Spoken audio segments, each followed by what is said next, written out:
दिक्कत ज़्यादा है, परेशानी ज़्यादा है। नोटबंदी हो गया, लोगों को लाइन में लगा दिया गया। घर के आदमी निकल गया, घर के ही आदमी भैया का दोस्त था। आशीर्वाद आपका एकदम दम होगा, दम होगा। मतलब बेटा को आशीर्वाद दे रहे हैं इस बार। और मेरे मित्र के पोता है तो कहना क्या है। जिस प्रकार से पटना सिटी की गलियां संकरी है, उसी प्रकार से यहाँ की व्यवस्था भी आप देख पा रहे होंगे कि सिकुड़ चुकी है, सिमट चुकी है। और आप देख लीजिए कि नाले की स्थिति देख लीजिए, और इस संकरी गलियों से निकलकर आप किस प्रकार से सुशासन की राह पर ले जाएंगे कांग्रेस प्रत्याशी शशांक शेखर। देखिए अभी जन जन तक पहुंच रहे हैं, उस गलियों से गुजर रहे हैं, लोगों से बातें कर रहे हैं, समस्याएं सुन रहे हैं, सुझाव पेटी लेकर भी घूम रहे हैं। और जो सुझाव पेटी है वो धीरे धीरे जो है भरती चली जा रही है। यानी अब जो स्थिति है, आप देखिए कुछ लोगों से बात करेंगे और ये बात कर रहे हैं शशांक जी भी। क्या चाचा इस बार बदलाव होगा क्या? दम होगा, दम होगा, दम मतलब बेटा को आशीर्वाद दे रहे हैं इस बार। और मेरे मित्र के पोता है तो कहना क्या है। क्या स्थिति बहुत ज्यादा दिक्कत का सामना यहाँ करना पड़ता है? कैसे सर रह पाते हैं गलियों में? देखिए सबसे बड़ा चीज है, कोई जो है किसी का कोई सूद बूझ लेने वाला नहीं है। कोई नहीं सुनता है। परेशानी है, परेशानी है। इस समय तो आ गया है, अब चुनाव आ गया है तो लोग आएंगे और उनको भी सुनना पड़ेगा आपका। तो सुनना पड़ ही रहा है, शुरू से हम लोग देख रहे हैं। और हम लोग तो शुरू से कांग्रेसी हैं ही, परिवार हमारा रहा है जी। हमारे यहाँ 4 स्वतंत्रता सेनानी है। हमारे दादाजी, पिताजी, 2 चाचा जी, ताम्र पत्र प्राप्त है सब जी। कमी अभी के सरकार की व्यवस्था कैसे देख रहे हैं? की सरकार चल रही है, और जो होना चाहिए वो नहीं है। दिक्कत ज़्यादा है, परेशानी ज़्यादा है। अब नोटबंदी हो गया, लोगों को लाइन में लगा दिया गया। तरह तरह का देख रहे हैं, दिक्कत आ रहा है। चलिए देखिए कि दिक्कतों का जो है वो अंबार है इस गलियों में। और ये आप देख लीजिए, ये सूचना पेटी है जो धीरे धीरे भर रही है। यानी समस्या जो है इस गली में सैकड़ों हजारों की समस्याएं हैं। अभी किस गली की स्थिति देखिए कि कैसे अब गली से सीधे बाइक भी नहीं गुजर सकती है। युवाओं से भी रूबरू हो रहे हैं और युवाओं से भी बात कर रहे हैं। क्या कुछ समस्या है इस गलियों में? इस गली का हम है ही नहीं। अरे तो इस इलाके का है ना आप? हाँ, इलाके का तो है। क्या कुछ दिक्कतों का सामना करना पड़ता है इस इलाके में, या सब कुछ सही है आपके हिसाब से? पता नहीं। मतलब आपको ये पता नहीं है। अभी देखिए कि हर गली गली, और ये जो है शशांक शेखर जी वो हर गलियों में घूम रहे हैं, लोगों से बातें कर रहे हैं। लेकिन समस्याएं जो हैं वो जो आप देखेंगे तो हजारों की संख्या में समस्याएं इस गलियों में आपको दिख जाती होगी। लोगों से शशांक जी गली गली आप घूम रहे हैं और जो समस्याएं हैं वो बढ़ती ही जा रही है। किस प्रकार इसको हैंडल करेंगे अगर आप चुन कर आते हैं तो?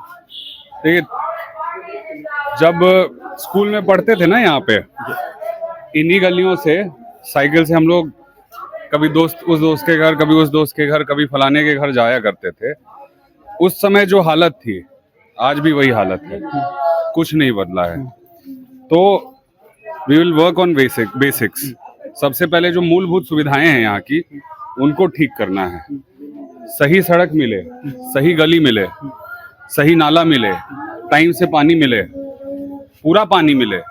और ये जो बच्चे घूम रहे हैं इनके लिए अंग्रेजी सरकारी स्कूल अच्छा, जो हमने छत्तीसगढ़ में किया, राजस्थान में किया, अभी तेलंगाना कर्नाटका में कर रहे हैं, वो मॉडल यहाँ लाया जा सकता है।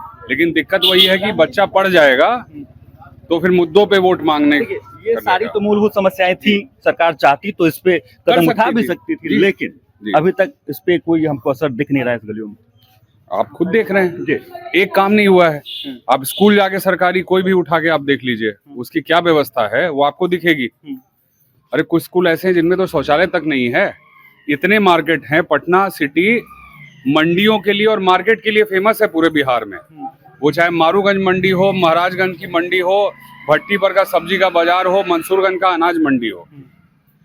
किस मंडी में सरकार ने आज के डेट में एक फंक्शनल सुलभ शौचालय, सार्वजनिक शौचालय रखा हुआ, ये बता दीजिए। एक बेसिक समस्याएं भी हैं, जो जाम की समस्याएं हैं। पटना सिटी पूरे जाम में हमेशा लगता फंसा ही रहता है जी। उससे कैसे निजात पाएंगे? उसका बहुत सरल सोल्यूशन है। लेकिन वो कम कर देंगे तो फिर मतलब वही है ना कि लोगों की समस्या पे आप काम करेंगे तो फिर समस्या पे बात शुरू हो जाएगी ना।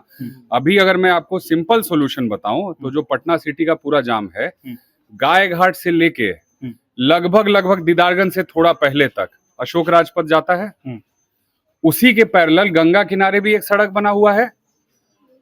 हर 1-1.5 किलोमीटर पे कनेक्टर बना के उस दोनों सड़कों को वन वे बनाने से कौन रोक रहा है सरकार को?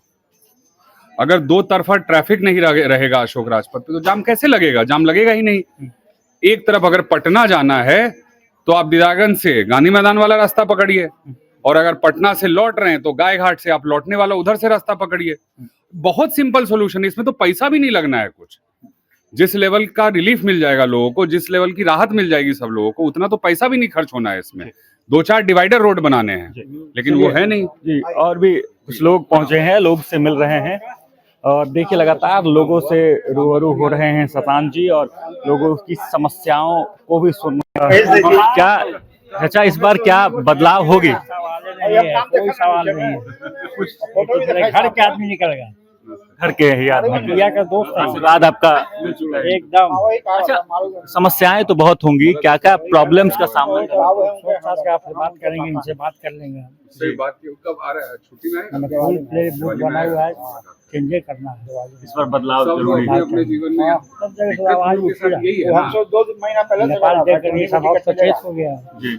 हम लोग हालत देखिए, वही चीज पटना सिटी के जितने दोस्त थे, कहीं भी जुलूस निकालेंगे तो ये यहाँ कुछ है ही नहीं, इमरजेंसी लगा के सब इधर का बंद कर। सब चला गया और बनारस का नहीं घटना ही। हम ही अलग अलग मतलब लोगों को बोलने से रोका जा रहा है, ऐसा आपको लग रहा है कि लोगों की जो समस्याएं हैं वो बहुत ज्यादा हैं और समय जो है अभी काफी कम है। 3 महीने का समय बच गया है और शतान शेखर अब जन जन तक पहुंच रहे हैं, लोगों तक पहुंच रहे हैं, उनकी समस्याओं को सुन रहे हैं। एक बेटा बनकर पटना सिटी के क्षेत्र में उतरे हैं। आगे जो कुछ भी होगा वो भी दिखाएंगे, बताएंगे।